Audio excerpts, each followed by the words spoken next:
All right, we are live on Facebook.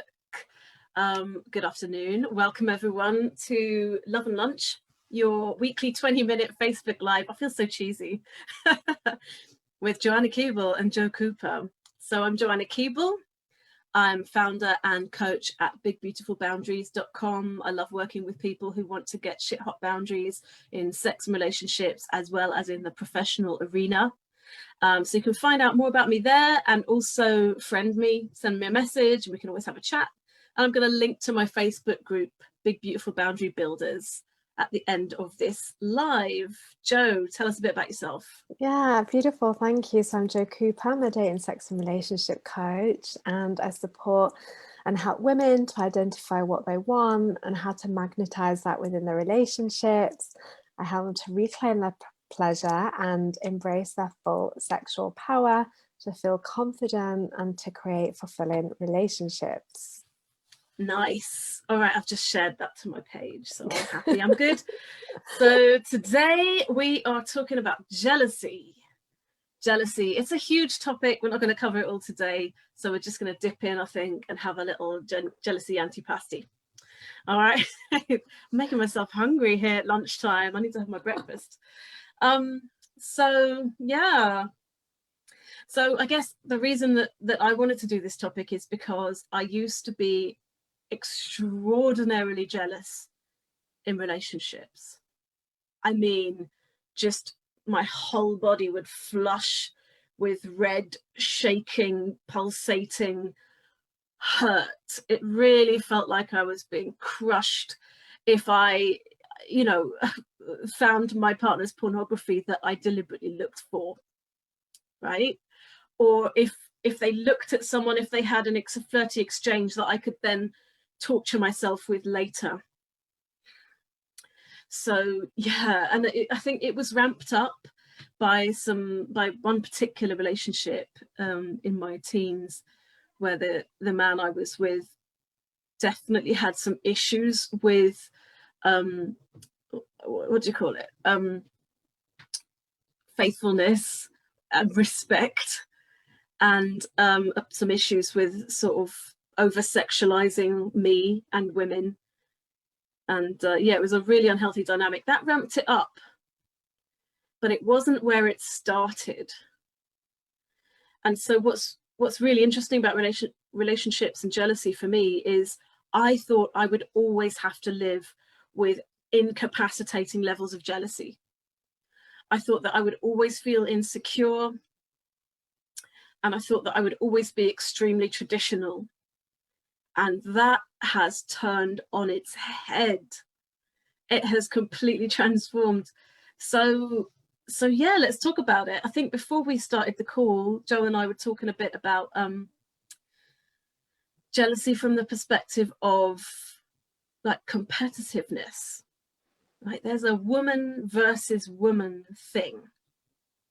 So it doesn't matter like if you're a woman or not.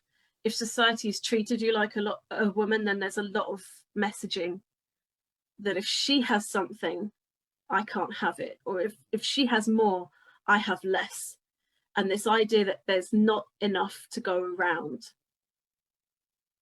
So that was one key piece for me, is realizing that there's some bullshit going around, that there's not enough. In order to feel jealous, I have to feel like I'm not going to get my needs met. And it's her fault, right?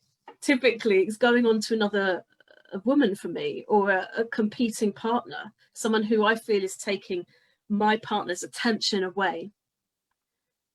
And if I can't get his full attention, then it's like, I'm not going to get enough and I'm going to die, and I'm not worthy, because my worthiness comes from his attention. So that's one piece, but I want to leave a little space here and say, Joe, what's coming up for you there? Yeah, thanks. I mean, so much.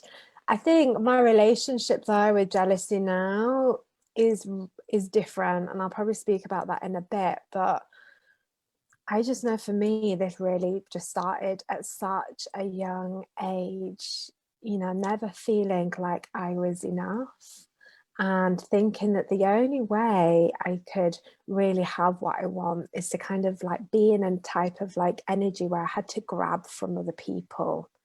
Yeah.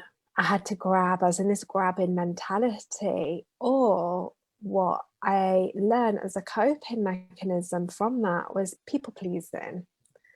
And Interesting. so, yeah, like I, I, I used to deal with it in two different ways. Either think, fuck you, you're a bitch, and turn on people and use it as a way to turn, or think they've got what I want, or I can feel something, but I didn't really know how to connect with them. I didn't really how to connect with Oh, people in an authentic way. you said it. So, Yeah. so basically, people pleasing was my way to get close to them. But what people pleasing actually is just a form of manipulation. Yeah. It's disingenuous. And so it's a really, for me, it's been a journey to learn how to navigate. And I've really started to unpack that a lot within sisterhood. Within sisterhood, with working one-to-one with someone, and really starting to look at how I can start to dismantle that and rewrite my own story of what connection is, what sisterhood is. How can I have sisterhoods where we can all win and rise up together? Because really that's what I want. But I had to go into quite a few different shame spots, because there are things I've done that I'm not proud of. And it's like, and it's coming from this lack mentality. Yeah. It's, oh, she wants my man, so I'm going to put up a fight to make sure she doesn't, instead of coming from this place of like love and knowing that I can feel those feelings, but I can also navigate them in a different way. I don't have to be scared. It's so interesting you said people pleasing. As soon as you said that, I saw it, like with myself in that insecure early relationship and many relationships afterwards, where I wasn't my authentic self, because I didn't know what that meant. I had Mm-hmm. no reference for what that would be.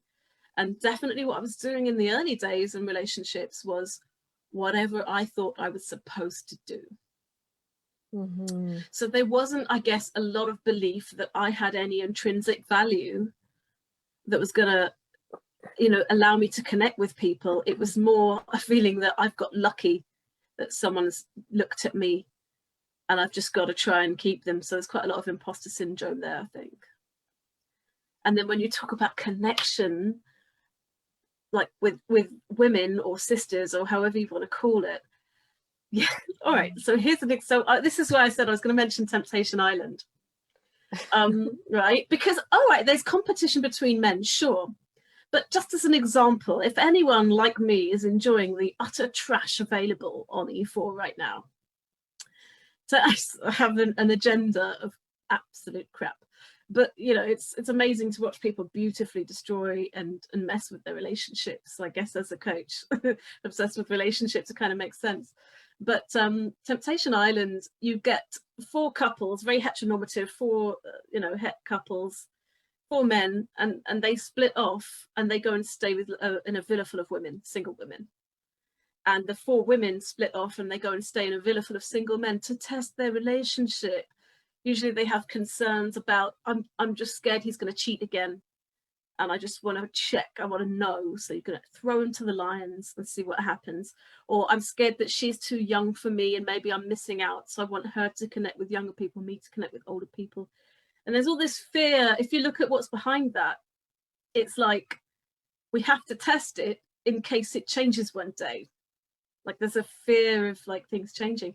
But when they introduced all the singles, the men came out and they would say something like, hi, I'm Brad and I like surfing and long walks on the beach or whatever. Or I can't wait to meet you guys or whatever. But a lot of the women came out and they said, hi, I'm Cindy and I'm hot and I always get what I want. And like the competition energy It was so vicious. It was so hard to watch. And then you're watching one of the women who was really triggered from the couples was just like, oh my God, like, I'm not scared, you know, and they were really engaged in this cat fight already. They brought this energy of not just we're here to explore connection, but I'm here to win. And if I get your man off you, I've won. And it's just like, it's so far from any genuine, nourishing connection, isn't it? It really is. Wow, I haven't seen that program.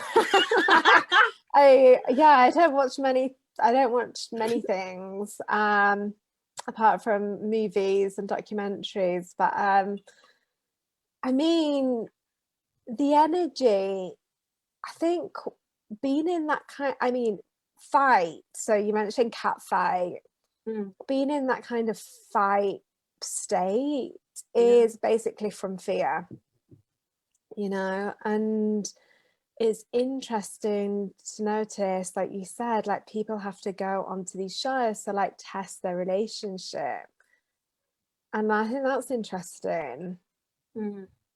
Absolutely.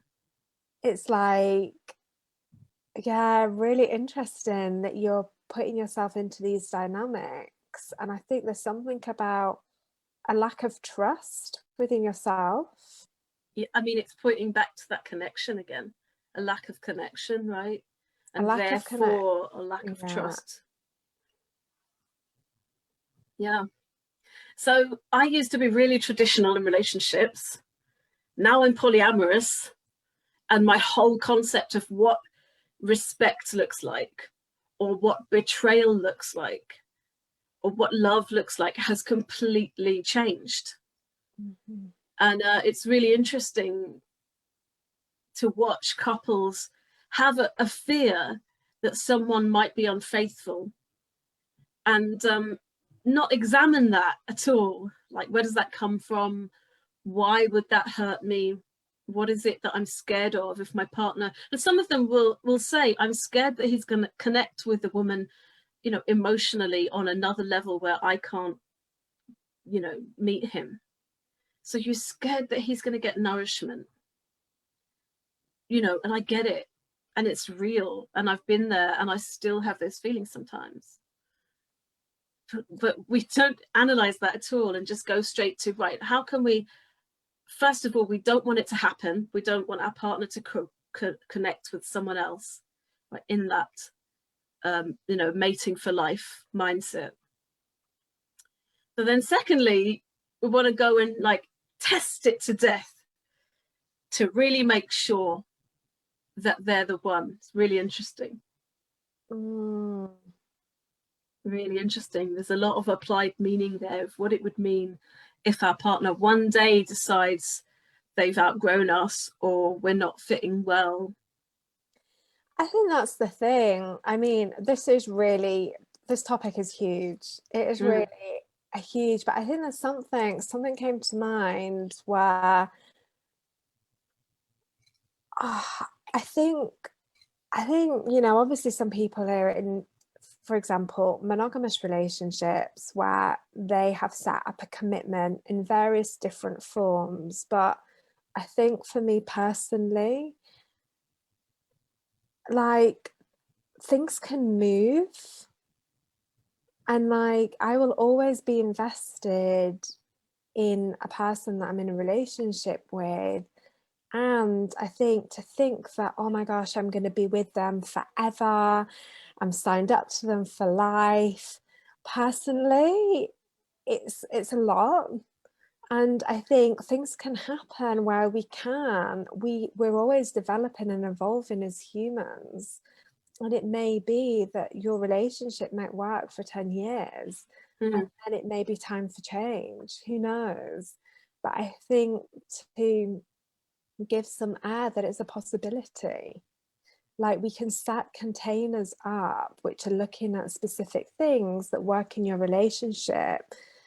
And you know what really for me keeps a relationship evolving and growing is to look at it. Are we happy with the dynamics that we set up for ourselves? Are we both adding value to each other's lives? you feel that something is under threat and there's Yeah. something there, then it's often either a wound that you can work on within the relationship or a wound that you work with someone else. Because often when we get triggered by a particular thing, whether it is with another woman or whatever it is, it's often a sign that's saying, hold on a minute, there's something that just needs a little bit of nourishment there. And you can get that in so many different forms. And so I think sometimes as well with relationships, it's about, containers can work, they could work forever, who knows? But I think to open one's mind that there's always possibility for movement, and I think that's the thing can that often make people quite fearful that then when they get married, that's it for the end of the road. Sometimes it's not, because we put so like tight reins on things that there isn't any room for like movement or growth, and then things can happen or get triggered really easily, and then boom, it blows up. I think also what you're pointing to is the fallacy that you've got to find the right person and then everything will be perfect. And the sort of failure to recognize that we grow and change in relationships. So that doesn't mean you have to stay with someone who's like broken through a boundary of yours when you've told them something that you don't want. You don't have to stay with someone if it feels horrible. But the idea that you love this person so much that you're going to go and test your relationship in case there's a problem is like, no, honey, there is a problem, or there is something coming up. We don't even need to see that as a problem, because actually that's what happens in relationships.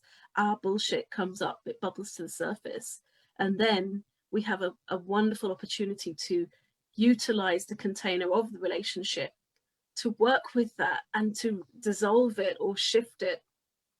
And that's why I managed to change my relationship with jealousy. And it's funny, I'll just say one thing really quickly, which is jealousy for me has been about attention. It's been about the fear that my partner's attention won't be on me, right? And what I realized it came back to in one specific moment of clarity, where I got jealous, head to toe, shaking, right? Red, vibrating.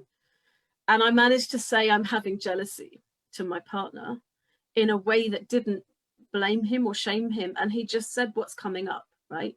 I think I mentioned this a while ago on one of these. And because he just put the tension back on me and said, okay, let's talk about it. What's coming up? He didn't say, I didn't do anything wrong. And I didn't say, you made me jealous. I just said, I'm having jealousy, you know? And he said, okay, cool. What's, tell me about it. What's coming up? What's happening? I immediately realized it was about my dad. It's just never had a clearer moment in my mind. Just, oh, this is about attention I didn't get as a child. And so that was a real healing moment. And that immediately changed my relationship with jealousy. It got a lot less intense, a lot less aggressive, and it felt a lot less like I was going to die inside after that.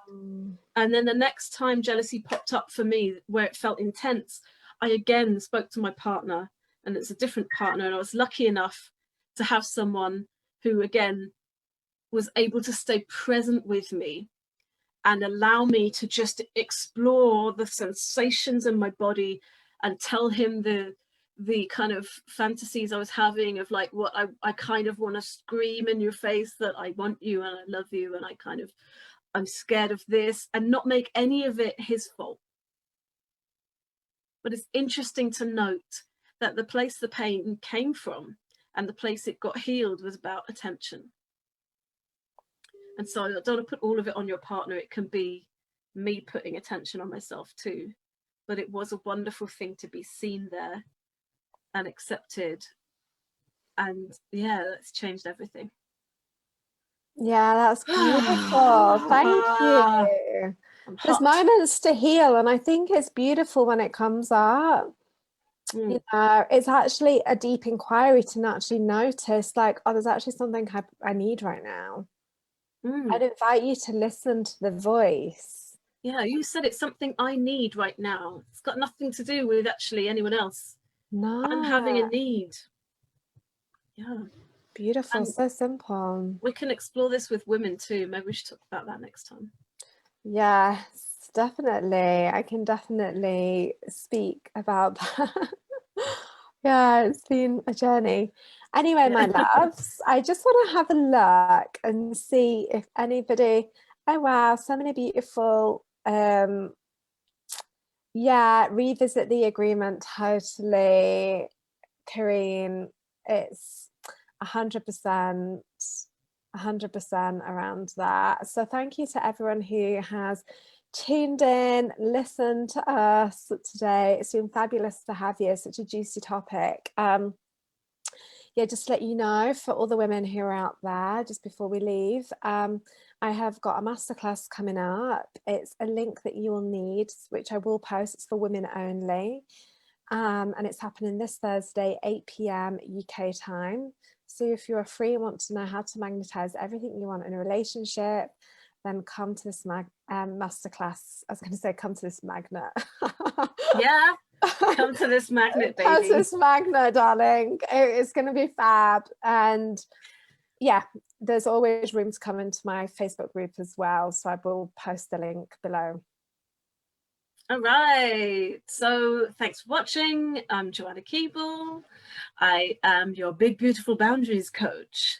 So if you're getting a bit lost in relationships where you want to say something and you can't find the way to say it, or you want to say no to something and you can't find a good way to say it, generally getting tangled up with what it is you want and how to talk about it and how to foster a lot more connection in your relationships, come and have a chat with me or check out my course at bigbeautifulboundaries.com, and I'll drop my Facebook group below.